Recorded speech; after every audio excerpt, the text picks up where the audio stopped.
So, Squid Game 3 dropped the other day, and I think the best way to put it is that I was still looking forward to it. I say this because Season 2 didn't quite hit the same for me as Season 1 did, which was actually very enjoyable. Not the best thing ever in my books, but it was fresh, tense, and just entertaining to watch. It was competently made, had something to say, and it was quite literally calling to this want for bread and games that pretty much everyone can relate to. Just a winning setup, and the media traction it got was on a completely another level. It even became Netflix's most successful original, even surpassing Stranger Things. I mean, what an insane achievement for a Korean production. And I wanted more like this from season 2, not less, or at least the same level of enjoyment, which is of course super hard when you're missing the magic of experiencing something new for the first time. I get that. I guess it's the crux with expectations in general. You know you shouldn't have them, but you just can't help it. You just have them. Also, there will be spoilers for the whole show going forward. So if you care and haven't watched it yet, just go watch it first and then maybe come back in 6 hours. So I said season 2 because, and while I respect the creative choice, if it actually was one, to name the 7 episodes that dropped back during Christmas break last year, season 2, and the newly released 6 episodes, season 3, for me, it just doesn't feel like 2 seasons that can stand on their own feet, rather than a part 1 and a part 2 to one season worthy story. I will say this though, if you focus on the arc of the main character, then yes, it's quite a clear hard cut from season to season. And I guess that's what can be pointed towards as to why Squid Game 3 starts with a game 4 and not a game 1. Okay. So in the first season, our main guy started out as a desperate, unsuspecting money chaser like so many others who ended up in these games. And he had to very quickly adapt to the life or death challenges that he and the other players were confronted with, while also struggling with questions of morality, his own, the other players, and of course the organizers. And at the end, he was rich, yes, but also disillusioned and angry. And it was also back then, at the end of season 1, that his faith in humanity was restored in some way when he won his bet against the old man, the actual creator of the games. And he came to the conclusion that human dignity should always be untouchable, no matter the character. Or, as he puts it, people aren't horses. And he has seen some characters in his time in these games, and boy is he still about to in this season. I'll try to pronounce one of the actual character names once and stick to their most memorable character traits from here on out, I guess, because it's very hard. So, Seong Ji-yoon, player 456, the main guy. In Squid Game 2, we saw him driven and obsessed with finding the people responsible for the games and ultimately stopping them for good.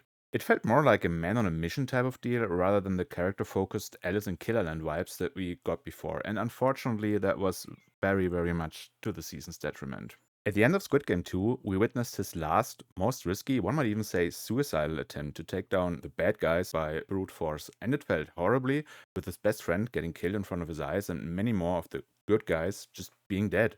So coming into 3, he has completely lost. He has lost any sense of purpose that he once felt, and he even lacks the will to continue living. If we just stick with his journey, aka the main story, then there's really not all that much going on in Squid Game 3. During the first of 3 new games that we see, he blames the fake soldier guy for everything. You know, the one who failed to bring them back the ammunition in Squid Game 2's finale. I mean, yeah, sure, he's a hypocrite that cracked under pressure eventually, but ranking every character in this show by how bad a person they are, it's very unlikely he even belongs in the top half, so yeah, okay. So of course, our main guy gets to be in the other team, find, fight, defeat, and kill the one guy he feels he needs revenge on, so he can start blaming himself again. Okay, yeah, great, that's an arc. But let's go over the 3 total games that we get to see in this last season. Spoiler, I'm not the biggest fan, unfortunately. The first game, the one I touched already, aka the 4th game of this tournament that started in Squid Game 2, is a twisted version of hide and seek set in a multi-floor labyrinth. Taggers each get a knife, and hiders each get one of 3 keys that open doors throughout this labyrinth. And while I do like the general idea, the execution and how the characters act, not so much. For me, for a game to feel good, it just can't feel unfair on a design level, and this game just does that to me. As one of the runners, it is pure luck if you are found in this maze, and then it's down to fighting one or multiple guys with knives or running away for a bit to eventually meet a dead end anyway, so, well, good luck. I also never felt that I developed some kind of orientation of the whole location. Pretty much every meetup between characters that didn't start out as a team felt random to me. Maybe because I as a viewer should feel like the players do, like okay, but basing it purely on surprises, these unlikely character meetups feel like script fulfilling in the end. I know this sounds a bit hard, but it was also a bit hard to watch and not roll my eyes as often as I would have liked, so there's that. The second game, aka the fifth and penultimate one in this tournament, has the players cross a bridge while having to jump over a rotating steel beam that will knock them off if they miss a jump. And as usual, being knocked off of something in this show means falling down from very high up and landing on concrete. Of the 3 new games, I minded this one the least. It felt like a nice throwback to the gaming highlights of Season 1 for most of its runtime. Only for most of its runtime. Shortly before the game starts, our main guy found his last and single reason to push on through. He's going to save the newborn baby and its mother from this hellhole. And as far as this game is concerned, baby check, mother not. During her last dialogue with the maybe father crypto guy, time just seems to completely stand still. You have the same guys jumping on the bridge on the same spot instead of moving forward. And this poorly placed dialogue hurt the believability of continuity in that scene so much. Like, it's just a shame. Because, like I said, I quite like this game otherwise. Even the guy who starts pushing people off, I'm playing, maybe not the best one-liner ever, but sure shit not topped anywhere else in this season. So let's jump right to the last game that we get to see maybe ever. And it's Squid Game. Just up in the air with platforms in the 3 iconic shapes that, you guessed it, the goal is to push each other off from. At least 1 death per platform is required. But there are some semantics when it comes to the rules, and haters might say these are just there for added drama, which kind of fits the whole idea of the show, or, and that's way worse if it were the case, for plot convenience. Even though this game is not the most creative new addition, what it does have is trauma potential that's actually final game worthy. And oh my, are they trying hard to reap said potential. And that's another thing that didn't really work for me, and a big part why is how the characters act to get to this huge drama. And I just give you the example that annoyed me the most.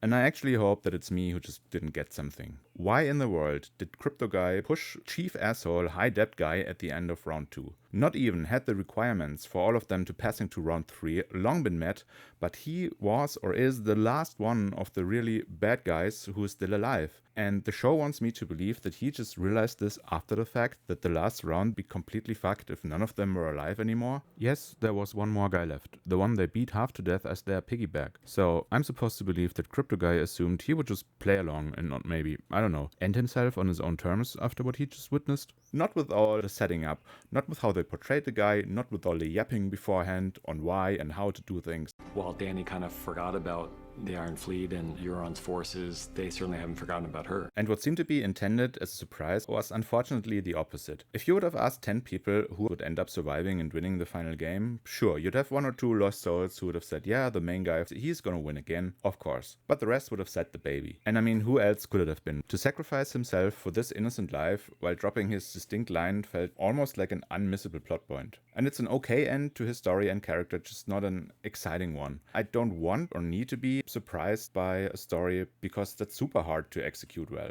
But what I do crave is a feeling of satisfaction at the end of a multi-season spanning saga. And the last episode in general and the conclusion of this game in particular just did not hit that spot for me. Just think about where this show came from. The sharpish social criticism and the corresponding message about human dignity compared to what we got now. Just throw a baby in the mix and oh surprise, the rotten fucks who so far have only cared about themselves don't change that up just because the hindrance can't fight back. How shocking. I guess they deserved what happened to them because it's not cool wanting to try and kill a newborn baby. Okay, thanks show. Got it. This baby plot device felt like a foreign body almost that weakened what could have been a satisfying final game and what the show has to say in general quite a bit. And talking about unsatisfying, I did not like the choice that all the VIPs and the front guy just got away. And as before, I can see why, yada yada yada, but would it have changed the bleak outlook that these games probably won't be stopped anytime soon and if anything are expanding by so much when, I don't know, maybe 1 or 2 of the VIPs, maybe even the front guy would have met some sort of karma? I don't think so. Speaking about the front guy, what's up with him? He changes the overall rules of the games around this baby multiple times. So what's left of him when you don't buy his obedience to the rules anymore? He's a hypocrite like so many others, and I hope the show didn't want me to wonder what he's up to in the future after delivering the prize money. Did his world get shattered because 456 chose not to kill his opponents in their sleep like he did back in the day and even sacrificed himself? Is he supposed to be a caring psychopath now? What did you think of Cate Blanchett? Is he already preparing for new games? I didn't care anymore, which sucks, because the 2-minute flashback we got with him and the old man as frontman was actually exciting. If you've seen the show, you know that I haven't talked about quite a lot of stuff that happened, and that's because there are 2 big subplots that I didn't care too much about, and that added barely anything to the main story. The one about the North Korean refugee working as one of the Pinks and trying to help a father escape the games so he can take care of his daughter. It had some heartfelt moments towards the end, and I also liked some of the behind the scenes stuff of how the games are organized. But that's about it. The other one, with the front guy's brother in search of the island, that one didn't accomplish anything. Not for me, not for the show. Just after the final game is over, police guy makes it into the main area somehow, finds his brother, gets ignored by him, swims out, the compound blows up, and presumably everyone gets away. So glad I got to witness that whole ordeal, including the side story of his friend investigating the captain, who the audience already knows as the mole. Exciting times. It's during these storylines that the show gets dangerously close to losing its USP and starts to feel like another cookie-cutter run-of-the-mill show, and that is so unfortunate. Before we get to some ratings, there's one more thing I can't leave unmentioned. Some of the acting styles. And from my viewing experience, it was a hard pill to swallow that has ripped me out of the whole thing more than once. Let's start with an honorable mention on this front. I wasn't too keen on the old lady and her son for like 90% of their arc, and then all of a sudden, the actress started delivering like, holy shit, you are actually great, why did you wait so long? Maybe she had something awesome happen to her in real life and she found her muse again or something, I don't know. All of a sudden, I felt something when she was talking and that was awesome, so good on her. With that being said, let's look at the other side of the spectrum. I already talked about the crypto guy briefly, and while he wasn't quite as annoying as the final 2 offenders, I neither liked nor understood the character whatsoever. I couldn't even tell if he was supposed to be a smart observer or a naive dumbass. Why did he think that killing more of the blue team in the second game would increase the chances of his pregnant ex-girlfriend to survive or even to find her? Isn't she more in danger if there are less potential victims for the catchers who each need at least 1 kill to pass? No one knows. The worst offenders though are of course the Thanos guy 1-on-1 replacement in his body and the shaman lady. Holy guacamole. Was anyone happy when one of these 2 showed up for another monologue? Is this like the thing with olives and there are people, actual people out there who enjoyed watching these 2? I really thought Thanos from season 2 was a over-the-top cringe peak that could not be reached again by this show. I was so wrong. Every time one of them started to speak, I hoped for that to be the last time. And I could shit on them for another 10 minutes, but unlike them, I do not want to waste your time, so let's get to the ratings for Squid Game 3.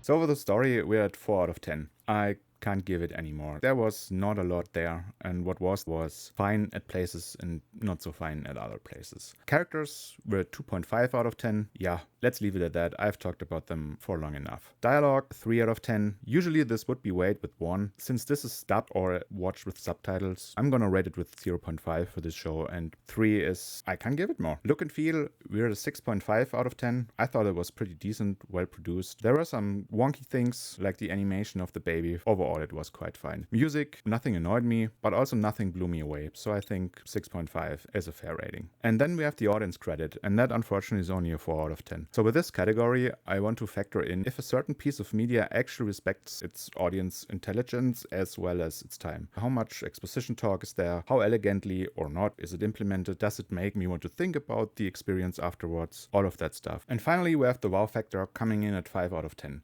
Which is actually quite bad considering it's Squid Game we're talking about. The first season would have easily gotten a 9 out of 10, but we got what we got. This factor, it's probably still a thing in progress. For now, I've decided to base its weighting on the actual rating it gets. What that means, and I've not shied away and made a very comprehensive spreadsheet, is that the higher the rating, the more impact the wow factor rating is gonna have on the final score. I'm doing this because I don't want the great thing to be dragged down just because it didn't break a lot of new ground. If a production does offer something that feels fresh, new, or unexplored, I want that reflected as a little bump in the final score, like a reward for trying something new. If I did the math correctly, that means we have a final flow score of 4.2 out of 10. Overall, my suspension of disbelief just couldn't keep up with what this season in particular was asking of it. That on top of, and I don't want to say uninspired, but definitely unexciting side plots, overextended exposition talk, implausible, plot-convenient character decisions, and annoying side characters makes for a downgrade of the main story that was in dire need of some assistance this time time around. With all that being said, I wouldn't call Squid Game 3 outright bad. It's still worth a watch if you've seen the previous chapters, and who knows, you might even end up liking how they chose to wrap things up.